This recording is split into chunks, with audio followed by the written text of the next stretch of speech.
Mungkin kita agak cerita dulu gambaran umumnya ya, bahwa ketika akan dilakukannya Miss Universe ajang kecantikan ini di Indonesia, mereka menawarkan lisensi kepada provincial director yang kemudian diambil alih, dibeli ya oleh Mbak Sally dan Mbak Rizky. Ada lagi satu lagi namanya Pak Hendri ya. Ada perwakilannya kok dari Jawa Timur, Pak. Nah, di sana. Pak, perwakilan dari Jawa Timur. Ya, jadi 3 daerah inilah yang akan melakukan audisi di masing-masing daerah, yaitu Bali, Jawa Barat, dan Jawa Timur. Nah, terkait daerah-daerah yang lain seperti apa?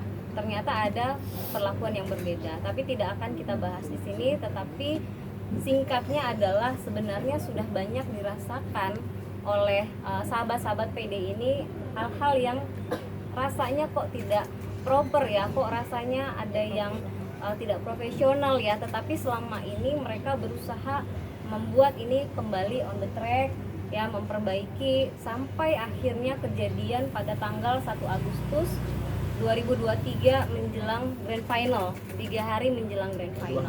2 hari menjelang Grand Final, di mana bahkan PD aja ya, Provincial Director ini tidak diberitahu terkait adanya body checking gitu. Tadi kita serahkan bukti juga kepada kepolisian, rundown agenda keseluruhan, tidak ada menyebutkan sama sekali adanya namanya body checking. Sehingga tentu saja teman-teman kontestan ini cukup terkejut karena sebenarnya agenda mereka hari itu adalah fitting. Nah, ternyata ada body checking yang dilakukan secara sembrono ya, melanggar hak-hak pribadi private, dilakukan di sebuah ballroom. Mungkin teman-teman bisa bayangkan ballroom itu terbuka, di mana ballroom yang kita ketahui ada CCTV dari segala sudut dan hanya disekat seada-adanya, disekat dengan banner, disekat dengan gantungan baju, di mana teman-teman sampaikan ke saya ketika dilakukan itu tidak hanya mereka sendiri, kadang ada yang digabung dengan kontestan yang lain.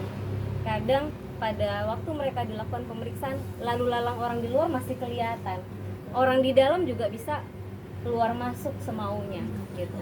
Nah, dari hal-hal ini mereka tuh awalnya cukup mencerna sebenarnya apakah ini perlu dilakukan ya.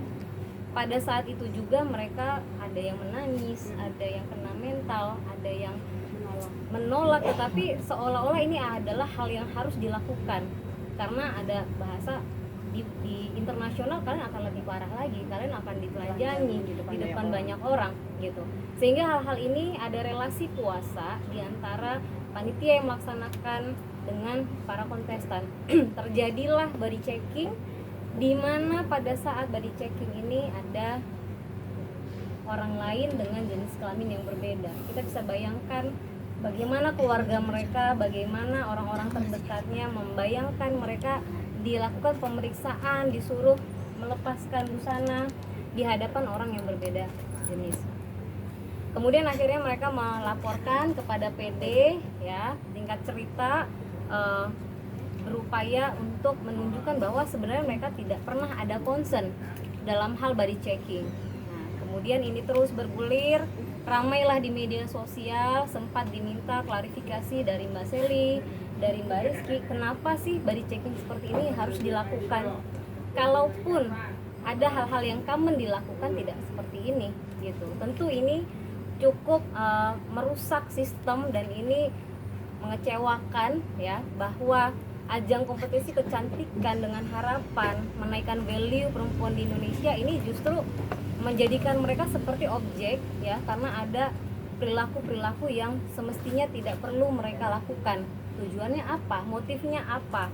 Sehingga ini di dalam proses laporan kami tadi, kami sudah melaporkan PT Capella ya, Swastika Karya yang menaungi Miss Universe Indonesia MUID ke kepolisian. Ada beberapa orang yang sudah kami laporkan dan kami berharap nanti dari pihak Polda Metro Jaya akan mengusut tuntas, memberikan keadilan kepada seluruh kontestan yang dirugikan dalam peristiwa tersebut dan menjadi lebih terang yang melakukan perbuatan harus dihukum. Jadi dari beberapa pasal yang tadi sudah disampaikan ada pasal-pasal yang memberatkan, yaitu terkait pasal 14 dan 15.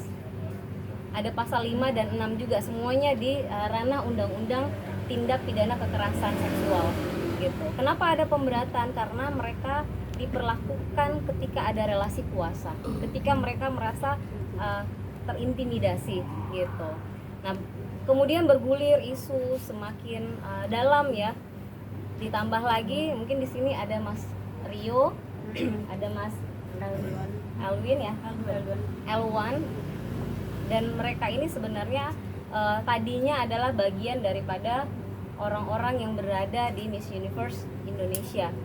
Nah, dalam 2 hari kita lihat ada 4 orang ya, ada 4 orang yang mundur gitu, yang kemudian kita terus mendapatkan laporan seolah-olah mereka berdua ini adalah dalang ya, bahwa mereka lah yang melakukan perbuatan itu, karena seperti yang kita ketahui Mas Rio ini di bagian motret gitu ya. Apakah Mas Rio yang memotret? Nah, mungkin ini yang harus kita luruskan juga ya, bahwa semua berita-berita yang simpang siur terkait keluarnya mereka itu, kami rasa itu tidak ada kebenarannya ya, bahwa tidak ada hubungannya, karena kami sudah mendapat laporan hampir lebih dari 10 korban ya, bahwa siapa saja yang berada di ruangan itu, siapa saja yang ikut menyaksikan, siapa yang merekam, siapa yang bolak-balik. Saya rasa dari seluruh keterangan nanti bisa disampaikan oleh Rati juga Julita, tidak ada mereka berdua gitu. Sehingga kami tidak juga ingin problema yang terjadi saat ini merugikan mereka yang selama ini kita dapat cerita dari adik-adik juga punya dedikasi yang tinggi ya dalam proses Miss Universe ini, sehingga kami ingin meluruskan hal tersebut.